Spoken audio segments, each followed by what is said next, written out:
बिहार को back gear में ले जाना चाहते हैं और हम लोग बिहार को टॉप गियर में आगे ले चलना चाहते हैं। अपहरण उद्योग बीच में बंद हो गया था, लेकिन फिर से अपहरण उद्योग के मालिक लोग सक्रिय हो गए।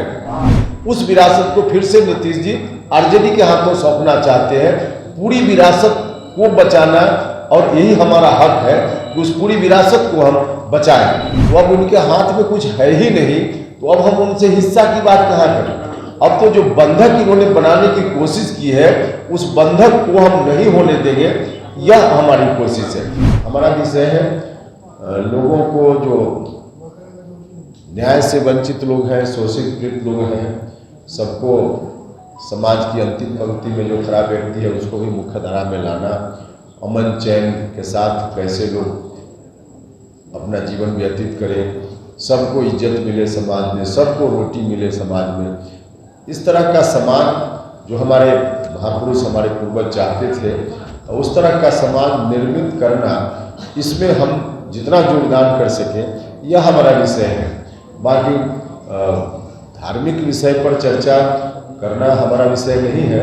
उसके लिए अलग अलग क्षेत्र में काम करने वाले लोग हैं, उन लोगों से पूछ लीजिए तो वही लोग बेहतर बता पाए। यह जो हमारी यात्रा है, नीतीश कुमार जी की जो कोशिश है बिहार को बैक गियर में ले जाने का, बिहार को फिर से पीछे ले जाने का, उनकी इस कोशिश को नाकाम करना है।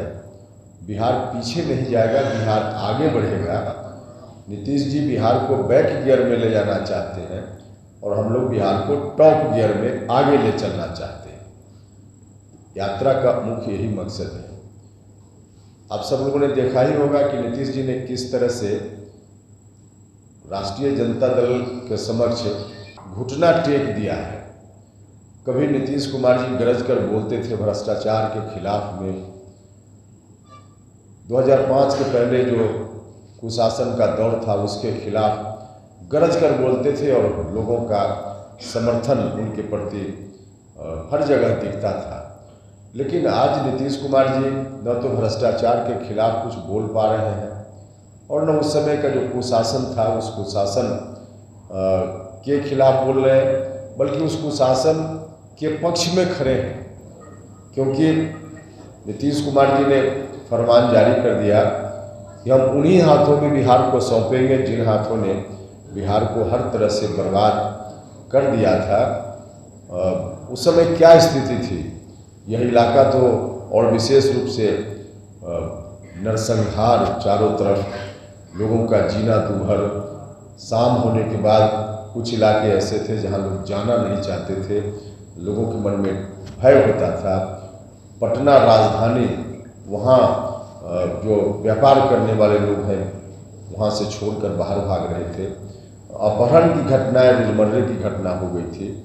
तो वह जो दौर था, उस दौर में फिर से वापस अगर आरजेडी के हाथ में बिहार चला गया तो फिर से बिहार उसी दौर में चला जाएगा। तो उन्होंने फरमान जारी कर दिया है कि हम उन्हीं हाथों में सौंपेंगे, लेकिन हम लोगों का संकल्प है कि किसी भी स्थिति में उन हाथों में बिहार को हम नहीं जाने देंगे। तो मकसद हमारा यही है और इसलिए हम लोगों के बीच जा रहे हैं।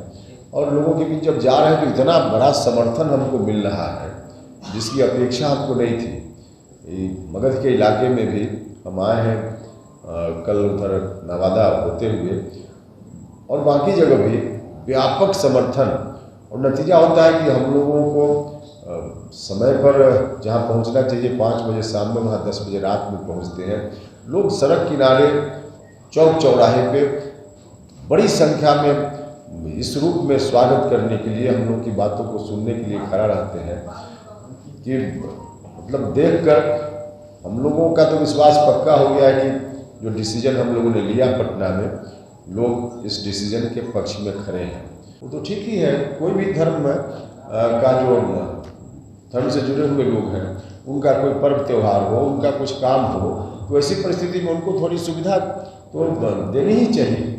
यह काम तो ठीक किया है सरकार ने। आप ठीक बोल रहे हैं, लेकिन हमने कभी व्यक्तिगत राजनीति या व्यक्तिगत लाभ को ध्यान में रखकर अपना डिसीजन नहीं लिया है। उस वक्त भी हमने डिसीजन लिया, ठीक है, कुछ लोगों को और डिसीजन बहुत उचित नहीं लगा होगा, लेकिन हम जिस विरासत की बात आज करने चले हैं, नीतीश कुमार जी उसी विरासत को आगे ले चल रहे थे।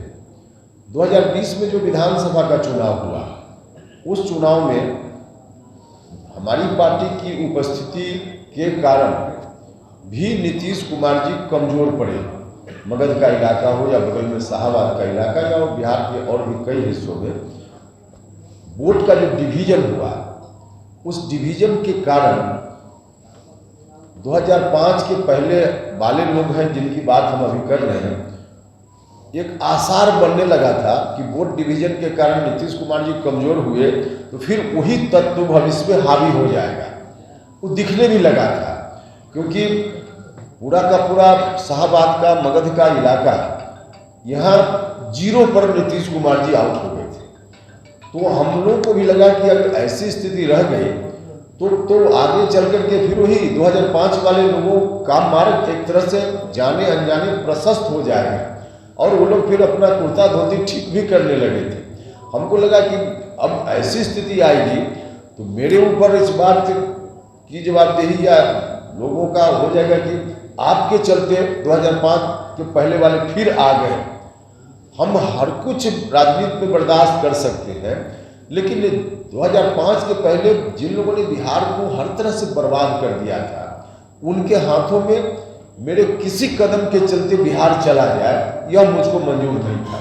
इसलिए हम फिर नीतीश कुमार जी के साथ हो गए और नीतीश कुमार जी के नेतृत्व में हमको लगा कि बिहार को हम आगे बढ़ा पाए। चल भी रहा था सब ठीक ठाक, लेकिन हमको क्या मालूम था कि नीतीश जी उसी के सामने सरेंडर कर जाएंगे जिसको रोकने के लिए नीतीश जी के पीछे हम खड़े हो गए। तो हम नीतीश जी के पीछे जिस मकसद से खड़े थे, नीतीश जी ने ही अपना घुटना टेक दिया उसी के समक्ष। तब हमको लगा कि फिर अब नीतीश जी के पीछे हम खड़े रहे तो बिहार फिर से उसी रास्ते पर जाएगा जहां नहीं जाना चाहिए। इसलिए हमने ऐसा किया और आज जब हम डिसीजन हमने लिया है तो हम बता रहे हैं आपको, वाकई जिस दिन हम डिसीजन ले रहे थे पटना में बिहार भर के साथियों को हमने बुलाया था और वहाँ पार्टी के जो सब लोग उपस्थित थे साथी, उनकी जो बात वहाँ आ रही थी उससे बिहार की जनता की भावना तो आ रही थी, लेकिन फिर भी हमको लग रहा था कि पता नहीं हम लोग के डिसीजन को बिहार के लोग किस रूप में लेंगे। लेकिन अब जब निकले हैं तब लोगों का इतना समर्थन और एक तरह से कहा जाए कि लोगों के मन में जो आप कह रहे हैं कि उस समय हो गया था, हाशिए पर चले गए थे, वैसे लोगों की उम्मीद फिर से जगी है और उनकी उम्मीद के लिए ही हम जो भी राजनीति करते रहे हैं उनकी उम्मीद को हम कभी पीछे नहीं पड़ने देंगे, इसलिए लोग भरोसा करें। देखिए नहीं, हम तो उस वक्त जो हम कह रहे थे, हम नीतीश जी से अगर आपको याद हो तो हमने कहा था कि हमको हिस्सा चाहिए। हमने कहा था कि हिस्सा चाहिए। हमने हिस्सा की बात जरूर की थी, लेकिन तब हिस्सा की बात की थी जब नीतीश जी के हाथ में कुछ था। लेकिन अब तो नीतीश जी खुद ही 0 पर आकर खड़े हो गए। पूरी पार्टी को उन्होंने बंधक बना दिया आरजेडी के हाथों। जो भी राजनीतिक कमाई जीवन भर की उनकी थी, सबको आरजेडी की झोली में डाल दिया, सबको बंधक बना दिया। तो अब उनके हाथ में कुछ है ही नहीं, तो अब हम उनसे हिस्सा की बात कहाँ करें। अब तो जो बंधक इन्होंने बनाने की कोशिश की है, उस बंधक को हम नहीं होने देंगे, यह हमारी कोशिश है। तो हक का मतलब है कि जो विरासत जननायक कर्पूरी ठाकुर, जगदेव बाबू जैसे लोगों ने नीतीश जी के ऊपर बिहार की जनता के माध्यम से वह विरासत गई, उस विरासत को फिर से नीतीश जी आरजेडी के हाथों सौंपना चाहते हैं। पूरी विरासत को बचाना और यही हमारा हक है कि उस पूरी विरासत को हम बचाएं। देखिए, अब इस तरह की मांग कोई करे तो मुझको लगता है कि हिंदुस्तान के संविधान के विपरीत मांग है। हिंदुस्तान का संविधान यहाँ किसी भी धर्म के आधार पर राज्य की स्थापना हो, किसी भी तरह से हिंदुस्तान का संविधान इस बात की इजाजत नहीं देता। पिछले बार आप ओवैसी के साथ में चुनाव लड़े थे, इस बार 24 24-25 में क्या सामने? नहीं, 24-25 में तालमेल की बात जहाँ तक है, गठबंधन की बात जहाँ तक है, तो अभी तो कुछ दिन पहले हमारी पार्टी बनी है। हमने अभी तय नहीं किया, अपने साथियों के साथ बैठेंगे, तय करेंगे और तभी हम बता पाएंगे कि हमको गठबंधन किस रूप में करना है। लेकिन हाँ, इतना तो तय है ना कि जो मकसद है, हम बार बार कह रहे हैं कि 2005 के पहले वाले जो लोग हैं उनके हाथों में बिहार को नहीं जाने देंगे। तो इस मकसद के अनुकूल या इस रास्ते पर और चलने वाली जो भी राजनीतिक ताकत होगी बिहार में, हमारी दोस्ती उनके साथ हो सकती है। इससे पुराना राज दस्तक देने लगा है। आरजेडी का जो शासन था फिर से दस्तक देने लगा है। डॉक्टर के बेटे का अपहरण, पटना में एक टीचर के बेटे का अपहरण, एक डॉक्टर का अपहरण, तो यह तो अब शुरू हो गया है। अपहरण उद्योग बीच में बंद हो गया था, लेकिन फिर से अपहरण उद्योग के मालिक लोग सक्रिय हो गए, तो अब तो दिखेगा उस रूप में। अब उन लोगों को तो लगता है ना कि अब कुछ भी करेंगे तो कहीं ना कहीं से हमको सपोर्ट मिल जाएगा। तो यही तो है, इसी से तो बिहार को बचाना है। ये जो डिमांड हमारा था, तमाम डिमांड पर आज भी हम कायम हैं। शिक्षा में सुधार बहुत जरूरी है। शिक्षा में सुधार हुए बिना किसी का कल्याण नहीं हो सकता। खास करके जो गरीब घर के बच्चे हैं उनके लिए तो शिक्षा व्यवस्था पूर्णतः चौपट है ही पहले से। तो इसको ठीक करने के लिए जो भी अभियान चलाना होगा हम चलाएं। जी, खुद ही एक तरह से कहा जाए कि अपने पैर में उन्होंने खुद ही कुल्हाड़ी मार ली, और इसका नतीजा है कि जनता दल यूनाइटेड पूरे तौर पे आज लगभग समाप्ति के कगार पे है। लेकिन बिहार के लोग को हम नीतीश कुमार जी के रास्ते के हिसाब से अब जो चाहते हैं नीतीश जी की बिहार फिर से उसी दौर में चला जाए, उसमें हम लोग नहीं जाने देंगे। ये हम लोगों का संकल्प है और इसी संकल्प के साथ हम बिहार भर में निकले हैं। इस इलाके के लोगों से भी, मगध के इलाका के लोगों से भी मेरा अनुरोध है, आग्रह है कि आप सब लोग भी साथ दीजिए। आप सबके माध्यम से सभी लोगों से अपील है कि बिहार को फिर से पुरानी स्थिति में लौटने नहीं देना है। इसलिए सब लोगों से आग्रह है कि सब लोग साथ दें।